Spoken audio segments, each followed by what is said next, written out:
Is ready? Opponents? We affirm resolve. The costs of a college education outweigh the benefits. Before we begin, we note that since it's impossible to examine the resolution on a person-by-person basis due to an infinite number of possible permutations, the debate should focus on probabilistic theory in the context of the average high school student. Contention 1, gaining the benefits of a college degree requires passing several prerequisites that, probabilistically, the average individual will fail to pass. First, prohibitive costs. The International Monetary Fund notes that the average global GDP per capita income is $10,000, and according to the Education Research Center, the average urban student, even in wealthy countries, is equally as likely to have a high school education as the dropout.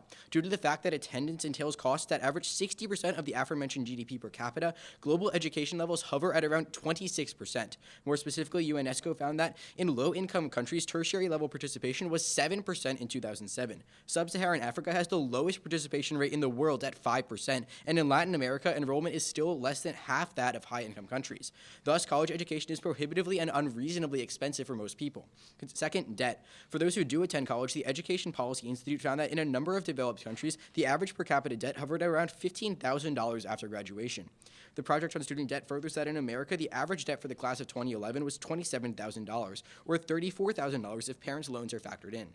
According to the Department of Education, 8.8% of students default on loans within just 2 years, completely eliminating future benefits from the equation. With an expanded time frame, the default rate potentially increases up to 5 times higher, proving how job attainment post-graduation cannot dependably account for the costs incurred during college. Furthermore, these defaults inevitably lower one's credit score, which is crucial in today's debate, with Heidi Fiegels of Employment Practices Solutions reporting that approximately 60% of employers use credit histories in some portion of their hiring decisions. Thus, the costs of a college degree act as a barrier to the sole avenue for attaining its benefits. Third, low graduation rates. ACT college readiness benchmarks dictate 75% of ACT-tested high school students are not educationally prepared to succeed in entry-level college courses, yet around 70% of high school graduates attend college. The American Council on Education Rates notes that 6-year graduation rates for BA students have fallen to just 56%. For community colleges, poor support networks result in a terrible 28% graduation rate, according to the State of Young American organization. Not only do these students fail to get an education, but also additionally, Dana Goldstein of The Nation writes that nearly 1 in 5 students who drop out leave only after accumulating $20,000 in debt. Internationally, this trend is even worse. An article published by Harvard University notes that there is an 85% loss of mathematics majors in Madagascar, more than 95% loss to mathematics majors in the Central African Republic, 75% in Niger, and 60% in Uganda.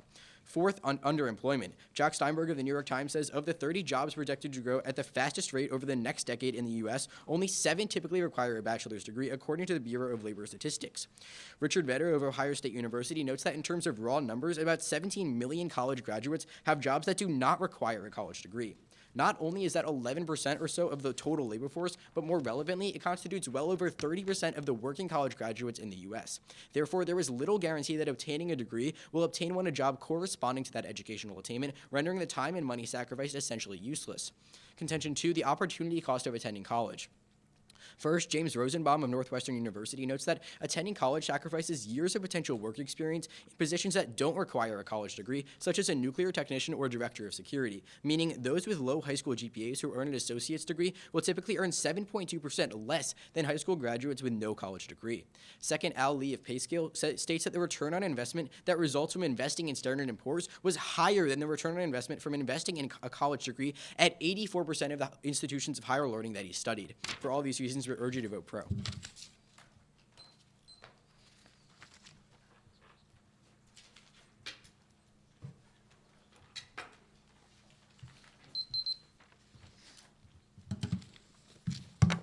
May I have the first question? Sure.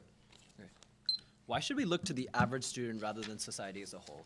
Okay, well, first off, we have to look to the individual because this resolution is talking about singular college education, and college education is inherently a transaction between an individual and the institution. So what? So why it doesn't say right. that it's specific to the student or to like the person who is being taking part the thing of is the that transaction. the way I just explained it actually means it is specific to the student. That's why you should prefer individual impacts to societal impacts because I mean, insofar as the resolution doesn't actually specify whether it's talking about like the impacts on a student student or the impacts on people who aren't even in the college, why should we prefer? It doesn't say the cost of college education. It says a college education, thus denoting that it's talking about a So? singular education for students, which is why we should look at this on an individual level. I mean, that now, doesn't. Can I ask you a question? Sure, go ahead. Okay, now you cited Kent Hill in your first contention. I think you cited him again later on. Yeah. Now, just would you agree that it's important to prove causation in this round? Sure. As in, so are you aware that Kent Hill himself states that it's very hard to prove a causal link between wage differentials and college education? I mean, even if that's true, if we can come up here and prove to you a causal link exists, controlling for variables such as ability, then we should be able to extend yeah, that to sure. it, right? If you can do that, that'd be great. Except I don't think you can do that when your own evidence indicts that. I mean, the evidence says that it's difficult to do so, but if we can come up here and do that, we can extend through that, right? Sure, if you can somehow prove it, All right, do you have a question for me? Yeah, I do have a question. But let's talk about crime. Now, you talk about how basically people are more risk averse when they're educated. Right. Or you talk about how education it teaches people about risk aversion. How is that specifically college education? No, education teaches people the risks of crime. It's not really like risk averse. Okay, how is that specifically? If I went to college and earned a bachelor's degree in philosophy, how am I more likely to know that crime is bad and I'm going to get arrested? Because 4 years of increased education makes you more likely to learn that you're going to You're not showing that these aren't things I could very easily learn in high school. Like right now, I know if I commit a crime, I'm going to get arrested. It's not something that I'm going to necessarily learn in this bachelor's Yeah, degree. but we show you degree. empirically that there actually exists like an increase in this crime risk aversion. What you show me is an empirical correlation, which is not at all causation. That's not true. Okay, yes, it is. Can I ask you a question? for me? Yeah. Sure. So you talk about this Madagascar study. Can you explain that?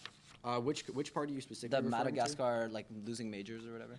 Oh, right. Okay, so we talked about how that's basically in our low graduation rates point, and we talked about how there's a very large dropout rate. Like for instance, in a few African countries, such as in Madagascar, there's an 85% loss of mathematic majors. That's just one example of how there's very low graduation rates in countries. You guys are really Sure. So if we can show that dropout rates, the dropouts actually benefit despite the fact that they're dropping out, we should still win that, right? Not necessarily, but how are you planning on doing so? I mean, by showing that they have a higher income than if they hadn't gone to college. Okay, here's the crucial issue. That just supports the point that there's not a causal link. If people who don't wait, can I just finish? No, this all comes back to the causal link that we were talking about. Exactly. And I'm trying to say you're contradicting yourself. Sure. Because so if we win the causal link right now, we're winning 3 of your points, right? Except I haven't explained why you're contradicting yourself. If these people do not obtain this educational attainment that supposedly makes it so that they earn more money, yet they still earn more money, that shows that it's intrinsic factors like motivation. No, that's fundamentally not true because we're showing you that 2 years is better than 0 years. Okay.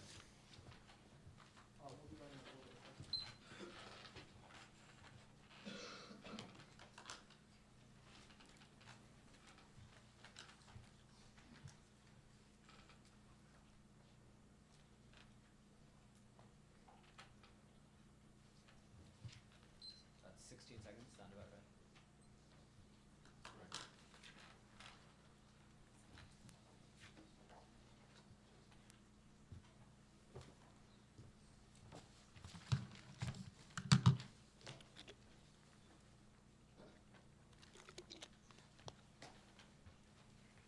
So my name is Akash Jagadish, Aakash, and same last name as him.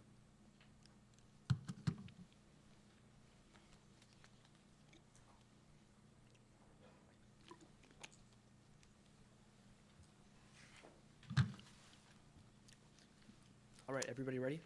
Judges? Okay. Before we go to the top of the pro case, notice how you're going to be evaluating today's round. All our opponents tell you is that the actor in the resolution is an individual, but that doesn't mean that you only look to costs and benefits to individuals in today's debate round. Insofar as they simply say that the cost of a college education outweigh the benefits, they don't specify costs to an individual or benefits to an individual. Insofar as that specification doesn't occur in the resolution, you're going to be looking to benefits and harms to society as a whole in today's debate round. Now, with that in mind, let's move on to our opponent's first contention. So essentially, they don't really signpost here, but I'm going to separate this into 4 different subpoints. Their first subpoint here is the idea of prohibitive cost. To this specifically, we have 2 responses. The first response is that their argument simply has no logical reasoning, because the fact is, what they're telling you is that because you can't afford college, because some people cannot afford going to college, the cost of college outweigh the benefits. But simply said, for example, if I say that I cannot afford buying a salad, that doesn't mean that the benefits of eating salad don't outweigh the harms. Simply said, just because people cannot access college sometimes does not mean that the cost of college outweigh the benefits. But secondly, we have looked to the fact that this doesn't even happen that often. According to Dennis Hoffman of the the Arizona State University's Productivity and Prosperity Project, he specifically explains how only 8% of people actually undergo financial restrictions when it comes to going to college. So at the end of the day, our opponent's entire argument here only applies to a small section of the population. But thirdly, that our opponents don't tell you how many people actually undergoes the prohibitive costs, how many people internationally, worldwide, can actually go to college because of the tuition level. Now, let's move on to this, our opponent's essentially second subpoint here, the idea of debt, to which we specifically have three responses. Our first response is, according to Sandy Baum of the Skidmore College Department of Economics, by age 30 on average, people are able to pay back all of their loans and pay back all of their debt. So at the end of the day, what we're going to be seeing is that by age 30, they're able to actually start accruing long-term benefits. But secondly, we have to look to simply cross-apply our case, where we tell you that even if you buy that there are loans of about $20,000, we're telling you that you earn $1 million more over your lifetime, and that's significantly going to be outweighing their harms here. But thirdly, you're going to have to look to Tom Rex of the Simon Research Institute, who explains that, quote, the present lack of liquidity-constrained individuals in the population is undoubtedly due in large part to government programs that help to ease financing burdens. Essentially, financial aid is rising right now, therefore you don't see this debt that our opponents claim, because the fact is that the governments are increasingly going to be able to pay for people's education. Now let's move on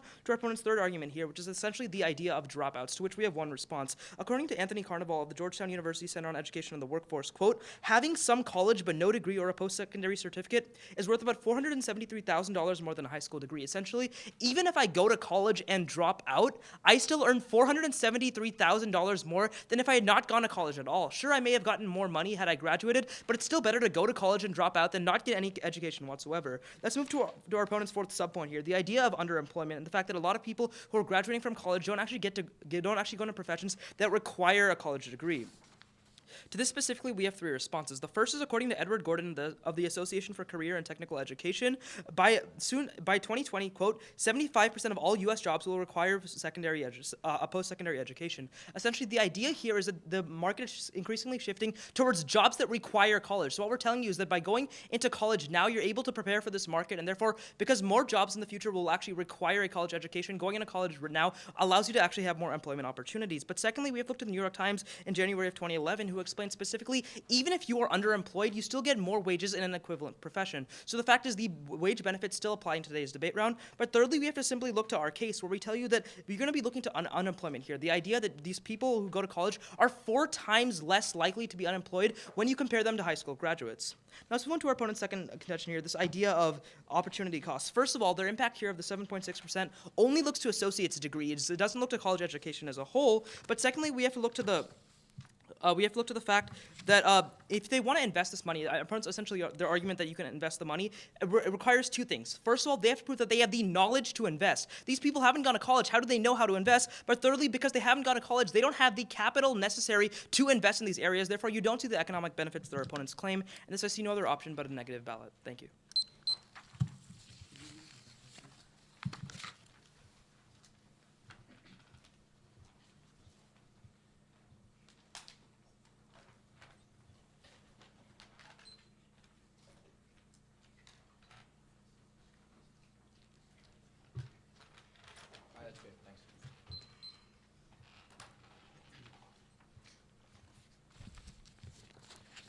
You guys ready? And all the judges ready? Oh, right. Tejas Pradeep, T-E-J-U-S.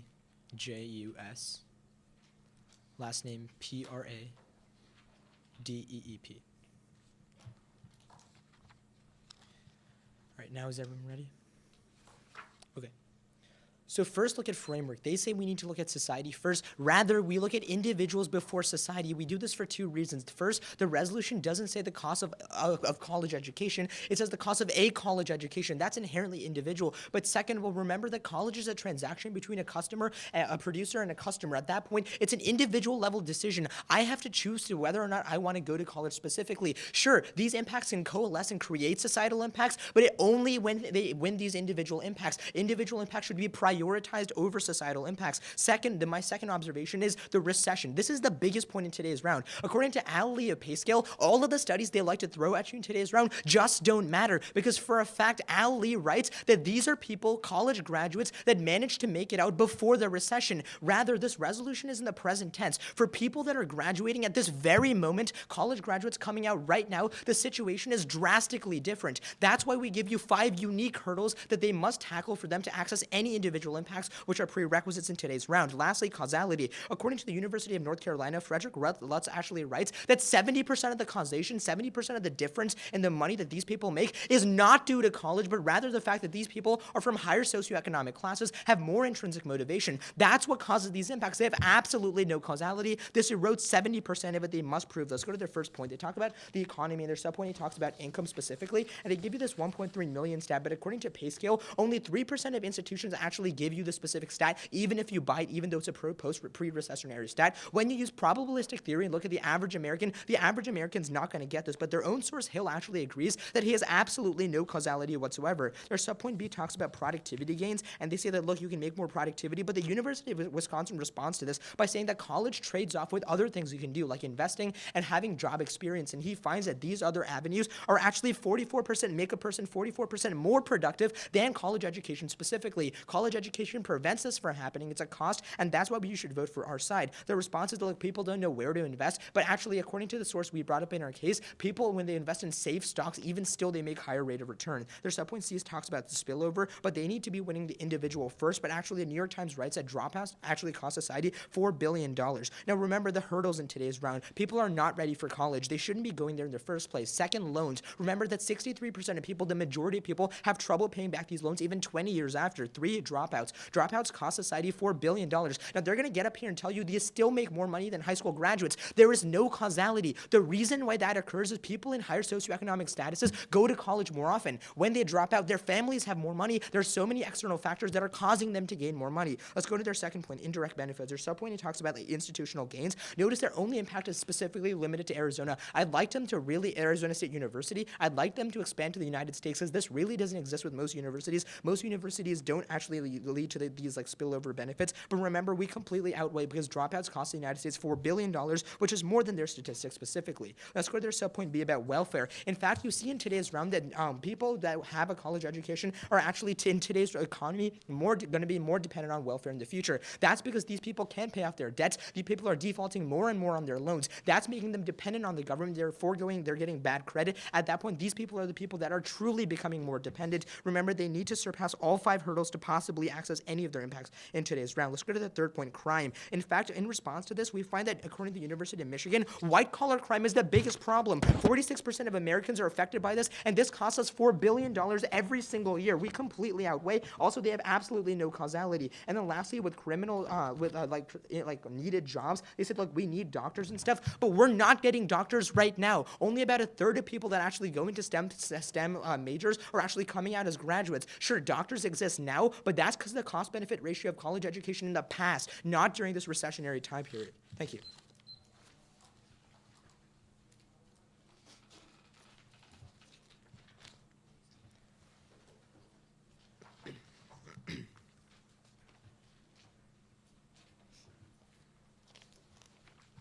And could we see 2 pieces of evidence? First, that all post-recessional studies can't be used, and that... Wait, no, that's just my framework. Then the stuff that says that 70% of the increase in income is because of ability. Absolutely. It's on my laptop. Do you want me? Do you want it now? Sure. Your partner can pull it up, I guess. Okay. All right. He doesn't actually know the password. Can I just run prep time to log in quickly or something? All right, I'll do it If you want, you can bring it up after Crossfire. Okay, That's fine. Sure. Okay. Let's talk about your responses to my dropout argument. Sure. You specifically say that you have $4 billion in lost wages, Right. right? Now, let's talk about what lost wages are. Right. Aren't lost wages simply saying that if they had graduated college, they would have gotten $4 billion more in income? It's costly, absolutely. Except the point is, the cost is they still pay for college. They still have massive loans, which they default on. You're looking at each individual hurdle in a vacuum. They combine to create these impacts. Here's so I have the thing. a question for Well, you. actually, let's address this a little bit longer, because Sure. all I'm saying is that these $4 billion in lost wages Sure, that's simply... fine. Well, I haven't even finished what I'm saying here. All it says is that if they had graduated college, they would have gotten more money. It doesn't say that they lose... Hold on. It's not just that. You're completely... That's what lost wages are hold on. by definition. Sure, but it's not just that with dropouts. It's also the fact that they have massive loans. Oh, no, I And then understand. the biggest I point is understand the you have other opportunity cost. responses. If these people... I understand you have other responses. I want you to address this response. If these people Sure, didn't go to... we will address your Can responses. I ask you the question, the response? Sure. Okay, if these people didn't go to college specifically, rather if they did things like job experience, they'd be Sure. 44% more productive than college Sure, graduates. and we're going to respond to that in the next speech. Okay, do you have any... So you don't... you don't have any. I mean, response. I'm not going to respond to your response in a Okay, crossfire. Sure. Okay. It's And just now can I ask simply you a not a good question? idea. Okay, sure, Okay. go. So do you agree that I just want to really clarify because this is crucial. All of your impacts must be coming from college education and only college education, correct? Like, as opposed to what? As opposed to socioeconomic factors, intrinsic motivation, the millions of other factors other than the 4 specific Sure. years I mean, a yeah, person sure. goes to college. We agree. Okay. As So from a wait. college education. Okay. It Sure. has to only come from that, right? I mean, it That's can also the- but come if from other asking- factors, no, but that- if no. part of it comes Hold from, on, for no, example, your for stats example, don't no, matter, let's- then the let's be clear resolution here. wants you to do a Let's- cost let's be- benefit well, analysis you for can keep on college talking over me, education. but that's not going to get any purpose No, done. you can go ahead. All I'm saying is that, for example, if motivation, for example, accounts for 10% of the increase in income, but it's I'm not- saying that there can be other factors accounting for it. Okay. But if we can give you a specific amount that is attributable to a I- college I- education, all right. then we'd still be winning this If point. Now, your can I ask you a studies quick are limited clarification? to Can I ask you a college quick education? clarification question Yes. here? Okay. Sure. Let's talk about your responses to my welfare argument. Okay. You essentially just try to cross apply all your responses to the economy, right?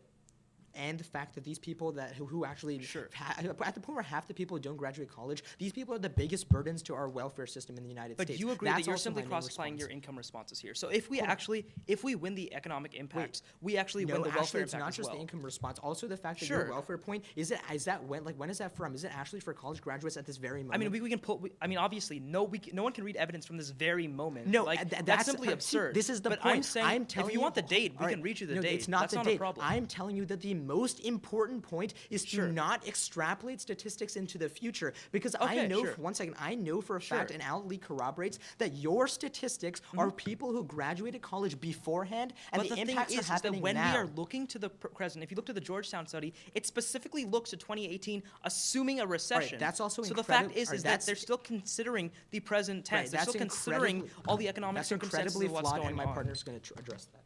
That's just an example of one.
I'm going to start with the framework and go to the key voters. Is everyone ready? Okay. Let's start with the framework. Remember, there's 2 main points you should be looking to. The first is that you should value societal impacts over individual impacts. Just because college is a transaction made between 2 people doesn't mean that we should only be looking to impacts between those 2 people. The resolution just doesn't specify that. We have to look to impacts on all of society. Secondly, my opponent comes up here and tells you that don't look to any studies that are post-recessional. Now, this is just not true. In fact, make my opponent come up here in his next speech and prove to you exactly how all of our studies have changed post-recessionally. Otherwise, they can't just say ignore all of our studies because the recession has changed it. Unless they can come up here and tell you that the income differential is totally different after the recession, you can't be looking to that. So with that said, let's go to my opponent's responses. The main response he makes to most of our contentions is that we can't show you causality. He comes up here and tells you about the idea of ability bias, which basically tells you that it's correlation and not causation. Remember, if we win this point, if we can prove causation, we're not only winning our first contention and much of our second contention, but we're surpassing all of their burdens and that they've placed on us in their speech. So this is what we're going to need to win. So remember, we give you the study from the Friedman Research Institute, which tells you about identical twins. The study controls for socioeconomic background and for intelligence and comes to the conclusion that 90% of the wage differential is due to college. Only 10% is these other confounding factors, and this is going to be an actual quantification. So we're telling you how much of it actually comes from the college difference. We're actually showing you causation here. So with this, we get access to our income point. We're showing you $1.27 million increase in income. This is going to be a huge impact because it's going to cancel out all of the debt and like prohibitive costs that my opponents want to tell you about. Next, look to the argument of productivity. We're getting access to this because we're showing you a 40% increase in productivity, and this leads to the spillover effect, which remember, my opponent's only response is we shouldn't look to society, but remember, we're telling you the spillover effect leads to a 1.1% increase, or sorry, 1.3% increase in wages for all of society. Next, look to our second contention where my opponent completely drops our subpoint A. He's telling you essentially that this study is only about Arizona, but that's fundamentally not true. $1 investment leads to $27. 20 years. They responded by saying people earn about $1.3 million more in their lifetime. Remember my partner's response in his rebuttal speech saying that this is only true at 3% of institutions. My opponents haven't addressed that response. Next, with graduation rates, remember that we're saying that if my opponents are saying that dropouts earn more even after they still drop out, that only acknowledges the fact that causation is not there. That only acknowledges that even without this educational attainment, people are still earning more, meaning that it's pre-college factors that are actually causing this. Furthermore, now let's talk about there's terrible graduation rates in Africa, which my opponents have not addressed. The response involves something about like cost-benefit ratio of a salad, except what we have to see here is that we do have to take into account the cost of the purchase if no benefits exist. Now with underemployment, remember, my opponents are saying you earn more even if you are underemployed. Remember, you still have to pay off loans. Regarding the Georgetown study they brought up, it counts jobs that are held by people with college degrees, even if those jobs don't necessarily require those degrees. So this point about underemployment falls as well. With the opportunity cost, remember, there's a 44% increase in productivity when people don't go to college because of work experience. And finally, with societal benefits, even if you want to look at those, they never respond to the fact that we lose $4 billion every single year due to dropouts to the government. For these reasons, we urge you to affirm.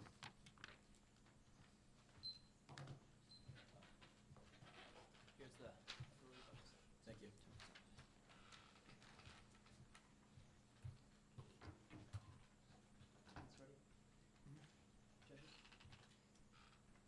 So we acknowledge that the actor in the resolution is an individual. It is a college education. We agree with that. Okay. But just because the actor in the resolution is an individual, does that mean that the impacts in the debate should be about individuals? Look, I'm not saying you cannot have societal impacts. Sure. I'm saying that individual impacts combine to create societal impacts. Oh, so okay. to get societal impacts, you must win individual impacts. At the end of the day, you agree. In the context of probability. At the end of the day, so you agree that the end reason that individual impacts are important are because they benefit society. No, I'm saying that the resolution is inherently asking us, should the average person go to college? But We're you don't tell telling us you what that the average average person person should is. not go to college. You don't tell us what the average person is. Okay, I'm giving you that in many different places. For example, in Africa, I'm giving you that the majority of people, they're paying 60% of per capita GDP, but only 5% of people are actually attending college. You've never responded to You this. just read a random stat when I asked you what is the average I'm saying that person. the that has average- nothing to do with what I just said. We're saying that all these statistics that are talking That has about... absolutely nothing to do with what I just said. Well, can I just answer? We're saying that all these I statistics didn't ask you any question just now. Well, you said that we didn't actually answer. Okay, the okay. question. Who is the average person who goes to Well, college? I'm trying to say, we're saying that all of these statistics we're reading, talking about how 63% of people fall behind on their loans, how only 5% of people in Africa go to college, or rather attend college because of the very high So cost. the point is the majority are harmed. That's our point. Sure, you can prove that some Okay, people so, are benefited. so I have a question then. How many of these people who go to college in Africa, out of the overall population of people who go to college, how much do they constitute? 5% of people go to college in Africa. In sub-Saharan Africa, No, 7% in Latin not America. 5% of people in Africa go to college. I'm asking you, No, wait, what are you asking? looking at all over the world, internationally, the amount of people who go to college, how much of this happens in Africa? Wait, What's is- the- like, Like, how how is much it of this college where are you enrollment going with happens in this? Africa? What's the how point is this of different from what I answer? I have no idea what you're saying. You're talking about 5% of people in Africa go to I'm college. saying that even though they're spending 60%. No, that's not my question. My question isn't the proportion of people in Africa who go to college. My question is that comparing it to everybody in the world who goes to college, how many of those people go to school in Africa? The main problem with that question, I'm guessing what you're trying to get at is that. Well, don't try to guess what I'm trying to get at. Just answer the question. Okay, well, I don't know the exact number. What I'm trying to say is that we have to look at all the people who are eligible to go to college and the average individual, when we're doing a cost-benefit analysis. Because the if we problem agree is, with one you- second, the problem is these costs are being shouldered by all of these Sure. people. Society is paying these costs because these are heavily subsidized programs in these nations. Sure, So so while the costs are certain and apply to everybody, the benefits are only applying to 5% of I people. understand, but but what you're saying is that all of these obstacles I'm asking you what percentage of actual college people does this apply to, and you can't tell me Wait, how much in that is. Africa, insofar- in Okay, Africa, split it these up. numbers are so much bigger. There's way more dropouts in Africa. We were I mean, conservative we're in asking you including how the many United people States. go to college in Africa compared to the rest of the world. That's the figure you need to read if you want to make this it's argument. not, Okay, wait, can because we ask have you a to quick talk about question? people Can you- that are we haven't eligible to asked go the to question. college, Can you give not us the people that actually attend. Can we ask you a quick question? Can you give us the methodology of the 70% study? Sure, absolutely. The methodology is what they found is that when they compared how skilled these people were, they looked at their socioeconomic status, their motivation before they went to college, and then they looked at what happened after, and they found that those 4 years they could not isolate to the impacts that were created. Great. I believe we have 10 to 15 seconds left.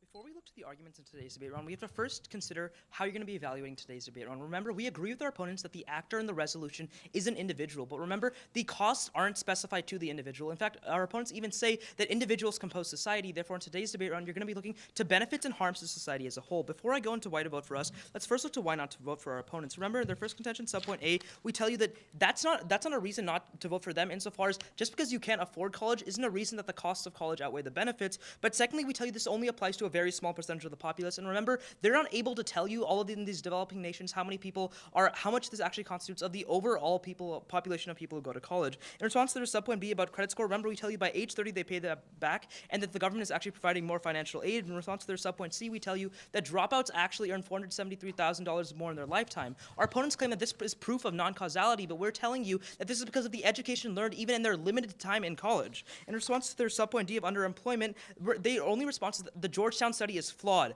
Our evidence was not from Georgetown. It was from Edward Gordon of the Association for Career and Technical Education. So you're going to be extending all of our responses to underemployment, where we tell you that by 2020, you have 75% of the workforce going to be from college jobs. Now let's look to why to vote for us in today's debate. Well, actually, first let's talk about their second contention. Remember, just because you have the knowledge to invest, which our opponents don't even show you, doesn't mean that you actually have the startup capital. They don't show you they have the startup capital, so don't vote for them off that. Now let's look to the first reason to vote for us in today's debate. Now, there's been a lot of arguments that have been discussed, but one that's gone completely dropped. The idea of our second contention, subpoint A, where we tell you that a $1 investment in this college tuition yields $27 for society. Remember, their only response is that this entire contention is about Arizona, but this specific stat doesn't only apply to Arizona. This is the biggest cost-benefit comparison in today's debate round, and it is the first reason to vote for us. But secondly, remember, you're going to be preferring our 10% of the increase in income is because of ability bias over their 70%, because that 10% is from a study that uses identical twins, which is just the best way to conduct that type of study. Therefore, we're telling you that 90% of this $1 million increase is a direct result of the college education process. And this, I can honestly see no other option in today's debate round but a con ballot. Thank you.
We're giving you guaranteed costs in today's round. Their benefits must prove causality. We said that 70% of this causality is eroded. They say, 90% is accounted for. The evidence literally just doesn't say that. It says studies of identical twins, for example, find that the benefit of schooling is 10% lower than simple estimates.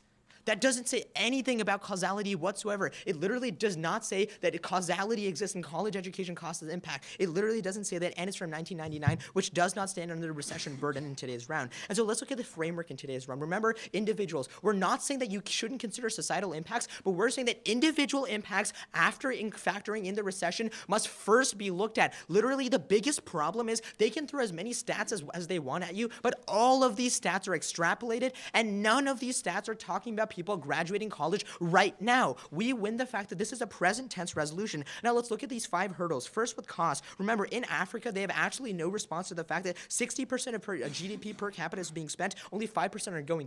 They're saying, oh, look, how many people in Africa? But the society is shouldering the guaranteed cost. These are heavily subsidized programs. Pretty much everybody is paying for these costs. That's guaranteed. But the benefits go to 5% of people. In Latin America, it was 7% of people. So internationally, we win right in there. But domestically, we find that people have $34,000 in loans, 63% fall behind. When using a probabilistic analysis, the average person should not enter into a college education because the average person will fall behind. The average person will have trouble paying this back. The average person is being harmed in today's debate. This ties into dropouts. 50% of people drop out. This costs society $4 billion.